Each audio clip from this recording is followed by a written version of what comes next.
Guys તો welcome to mini vlog ને કેમ છો બધા અને આજનો દિવસ તમારા માટે ખૂબ જ ઉપયોગી થવાનો છે તેની પહેલા સવારના બધાને જય શ્રી કૃષ્ણ. અત્યારે વાગી ગયા હતા 11:30 તમે પણ જોઈ શકો છો ને આજે તો આપણે દિવસની શરૂઆત કરી નાખી છે હતી મમ્મી અમે પોતા કરતા હતા નારોર આપણે જાગી ગયા એટલે સવારનો નાસ્તો પણ આપણે તૈયાર કરી નાખ્યો હતો ને આજે હતી 11 ને તે પહેલા આપણે નાસ્તો કરી લીધો અને તે વાત મેં એવું કઈ નહોતું તે વાત આવી ગઈ હતી કે આપણે આજથી 2 મહિના પછી એટલે કે 60 દિવસ પછી એક આઈફોન 16 પ્રો મેક્સ લેવા જઈ રહ્યા છીએ અને તેમની માટે તમારા સપોર્ટની જરૂર છે. તમારા સપોર્ટમાં ખાલી ફોલો કરવાનું, આપણી ચેનલને સબસ્ક્રાઇબ કરવાનું છે. આપણે ઘરવાળાના પૈસેથી રૂપિયાથી લેવાના નથી આઈફોન 16 પ્રો મેક્સ અને કંઈક નાની મુદ્દતો છે નહીં કેમ કે તે લાખ રૂપિયાનું આવે છે અને તેની માટે મારે કંઈક લાખ રૂપિયા કંઈકથી ભેગા કરવા પડશે અને તે લાખ રૂપિયા હું સોશિયલ મીડિયામાંથી જ તે વાપરવાનો છું અને તે આઈફોન 16 પ્રો મેક્સ 1 લાખનું આવે છે તે તો કંઈ નાની મુદ્દતો છે નહીં. તેની માટે મારે ક્યાં ભેગા કરવા તે મને પણ નથી ખબર. હું તમારા ખાલી સહારે જ બેસી ગયો છો.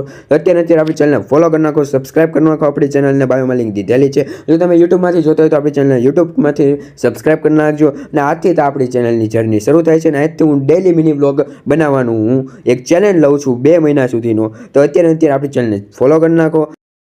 આપણે આટલા બધા કંઈક આપણે ઓર્ડર મંગાવી લીધા હતા જે આપણે ઘરની ગામની ચીજ વસ્તુઓ માટે જ હતા અને પછી તો મમ્મીએ કીધું હતું કે તારે ચોપડા બરોબર કાઢી રહે કેમ કે આ ચોપડા છે બીજાને દેવાના કેમ કે આ ચોપડા કોઈને બીજાને એટલે કામકાજ વિના નહીં કેમ કે આપણે 11મું પૂરું થઈ ગયું છે. આ મિત્રો તો આપણે 11મું પૂરું થઈ ગયું છે અને આજે આપણે વેકેશન એટલે કે 1 દિવસનું છે ને કાલથી પાછું 12મું શરૂ થઈ જવાનું છે ને આપણે આ જોયું તો આ એક પંખુડું પાછું તૂટી ગયું હતું એટલે પાછું સીધું તો રેની માંડ મેં એને ગોઠવી દીધું અને પછી તો મેં મારા ચોપડા ભરવાનું શરૂ કરી દીધું હતું અને એટલે કે ચોપડા ગોઠવવાનું શરૂ કરી દીધું હતું અને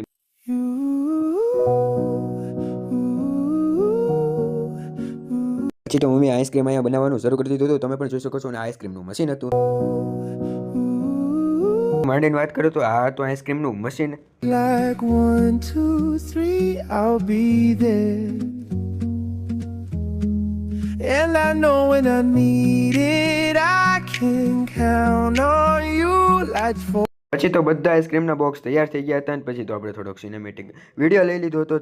તમને થતો હશે કે આમાં ફ્લેવર ગયો હતો, આમાં કેસર પિસ્તા ફ્લેવર આપેલો હતો. હવે તો મિત્રો તમને એવું લાગતું હશે તો આ ભાઈ તો ફેંકું છે કેમ કે આ જે ચેલેન્જ લીધો હતો તેમાં પણ તેણે કર્યું જ નહોતું. આ તો મિત્રો તે આપણે કરેલું છે અને તે ચેલેન્જ એવું કંઈક હતું કે આપણે જે 100 રૂપિયાના જે 50% આપણે દાન કરશું તે આપણે કૂતરાને ખવડાવવાનું આપણે વાત થઈ હતી ગાયોને ખવડાવવાનું તો ગરીબોને ખવડાવવામાં. તો મિત્રો હા તો આપણે તે કૂતરાને ખવડાવવાની તો વાત થઈ જ નહોતી એટલે આપણે 100 રૂપિયાનું જે ગરીબ વ્યક્તિઓને અને ગાયોને ખવડાવવામાં બેમાંથી એકમાં જ આપણે ઉપયોગ કરવાનો હતો. એટલે મેં વિચાર્યું કે લાવન થોડોક દિવસ ખમી જવાનું આપણે જે ફોલોવર્સો અને સબસ્ક્રાઈબર્સો જે નવા આવે અને તે આપણે ભેગા મળીને જે 100 રૂપિયા થશે તે આપણે ગરીબ વ્યક્તિઓમાં વાપરશું. તો મિત્રો તેનો પણ વિડીયો બની ગયો છે. એમાં આપણે 90 સબસ્ક્રાઈબર આવતો ફોલોવર્સ થઈ ગયા છે. હવે ખાલી 10 જ બાકી છે. જો તમારે તે વિડીયો જોવો હોય તો અત્યારે આપણી ચેનલને ફોલો કરી નાખજો, લાઈક કરી નાખજો, સબસ્ક્રાઇબ કરી નાખજો. તે વિડીયો તમે ફોલો નહીં કરો અથવા તો સબસ્ક્રાઇબ નહીં કરો તો કાંઈ વાંધો નહીં, તો પણ તે 1 થી 2 દિવસમાં વિડીયો આવી જવાનો છે. તો આવો તમને પણ આ વિડીયો પસંદ આવ્યો હશે તો તમારી ચેનલને એટલે કે આપણી ચેનલને ફોલો કરી નાખજો, લાઈક કરી નાખજો અને શેર કરવાનું પાછા ભૂલતા નહીં. હવે પાછા મળશું એક નવા વિડીયોમાં. ત્યાં સુધી બધાને જય ભારત, ભારત માતા કી જય.